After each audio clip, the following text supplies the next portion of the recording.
Today I wanted to deal with some Q&As, some questions and answers that I've received from you, and I wanted to address these. So let's get started right away.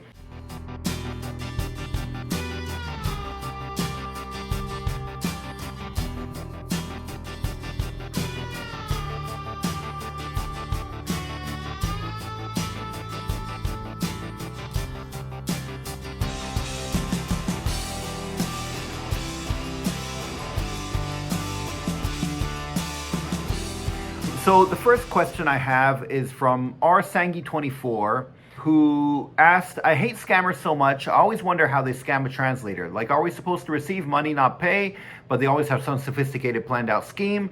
If only they spend that much brain doing a legitimate business. Yeah, I completely agree. I wanted to explain a bit how this works because I've received this question a couple of times and people are wondering how they could possibly scam you if they're supposed to be paying you. The way it works usually is that they will hire you for a very good price for a very easy job, and usually it's very vague and it's going to be via Telegram, WhatsApp, or something like that, because at a certain point they're going to disappear. And so what they'll do is they'll hire you for this job, a relatively easy job. They'll want it done quick, and then they'll say everything sounds good. In fact, they'll usually hire you for 2 or 3 jobs. And so suddenly they'll owe you a couple $1,000, $4,000 or $5,000, something like that. And then they'll say, okay, now we're ready to pay you. Do you have VAT? And I've heard a bunch of different stuff. It's usually something like a VAT number. And if you say you don't have it, or even if you say you have it, they'll say that you need to submit a payment in order to deal with the VAT tax. And as soon as you submit that payment, they can release the money. So then you pay them that payment, at which point they'll say they need payment for a little something else. And it'll be a bit more money. I'm going to want to see if you submit that payment or not.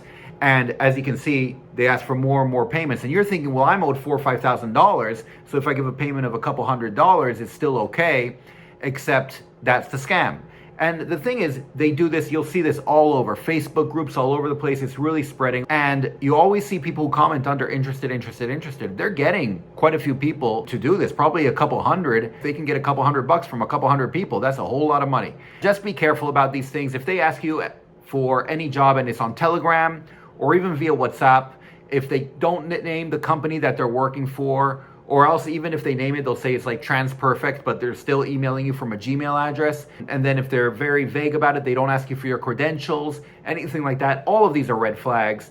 And so really just pay attention. If it sounds too good to be true, it probably is. Anyway, let's get on to the next question. May I ask how you work with translations agencies in your country as a freelance translator? In my country, which is Turkey, you just need to send your CV with an email and they find you suitable, then we will contact you and start sending you work. They don't even ask for your diploma, LOL. Is it the same in your country? Do they ask for any kind of registration? This depends agency to agency. The translation industry is one of the most fragmented industries in the world, and every agency is completely different.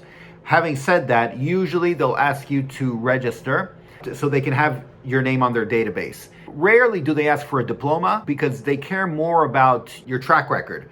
And so they might ask for samples, or else they'll ask you to perform a translation test. And I have other videos where I discuss that. They might want your pros website or LinkedIn or something like that, because that gives them a much better sense of what translations you performed and how good you are, much more than a diploma or anything like that. And then they have you on their database, so next time they need a translation in your language combination or specialization, they'll contact you. Now, I say this because a lot of people are going to say, I signed up for all these translation databases and I never heard back. A lot of them do that. A lot of them are working the numbers because then they can tell end clients, oh, we have 40,000 people. I literally had an agency tell me this. We have 40,000 people on our database, which obviously means they're in touch with like 0.001% of them. So a lot of them are just trying to get those numbers. My advice is usually to sign up because there's no reason not to. It's free. If they ask for money to sign up on their database, don't sign up, obviously. That's a scam. But if it's free, just sign up. If they have a job right then and there, then you're a lot more likely to hear back from them because they're asking you to sign up for that particular job. If it's just in general, you know, you can follow up every month, every couple months, something like that. But otherwise, it depends when they get a job with your specialization and language combination. So that's how it works. Next question. I just became a notary public and bilingual, English, Spanish. Can I translate and notarize the same document? Thanks in advance. The short answer is I don't know.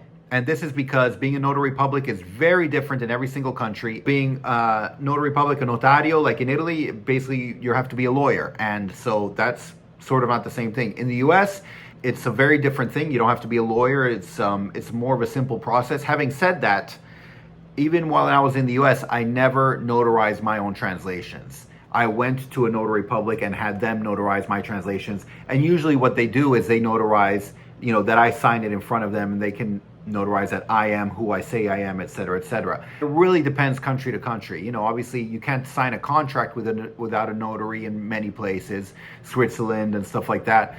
But in other places it means something completely different. So when someone wants translation notarized, it's usually country specific. And if it's not, honestly, in my experience, they know less about it than you do. The next question is from a name that I can't really pronounce. Says, what about when agencies ask if you'll be available for a potential project a month from now? Any advice on how to respond and what to do if an actual project comes along the way during that time and you're not available anymore?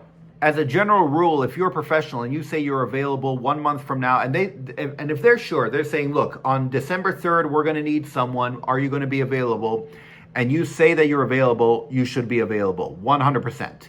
And if when the time comes, you say, oh, sorry, in the meantime, something came up, I'm not available anymore, that really screws up their plans. The fact that they knew ahead of time and they could let you know ahead of time so you can plan ahead of time is actually a really good thing, I think, for a translator, because that's coming in, and so you can plan accordingly.